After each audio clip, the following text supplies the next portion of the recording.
अस्सलामुअलैकुम दोस्तों, आपका एसके ट्यूशन क्लासेस में स्वागत है। मैं आपके सामने उर्दू मैथ्स पढ़ने वाली हूँ। जैसा कि जाम, आम, रात, बास, काल, आन, गाल, तीनों, चारों, दो, छः, एक, दो हर, एक, तीन, तीन और दो, पाँच, तीन और दो, पाँच, आठ और तीन, आठ और चार,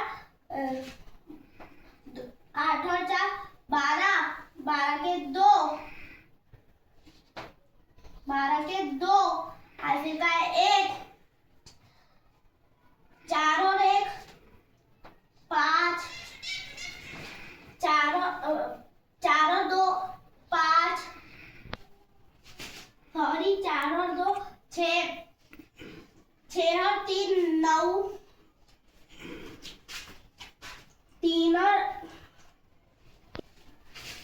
तीन में से दो गए, बचा एक, चार में से एक गए, बचे तीन, चार में से दो गए, बचे दो, छः में से दो एक गए, बचे पाँच। मैं उम्मीद करती हूँ मेरा ये वीडियो पसंद आया होगा। लाइक करें, सब्सक्राइब करें। खुदा हाफिज।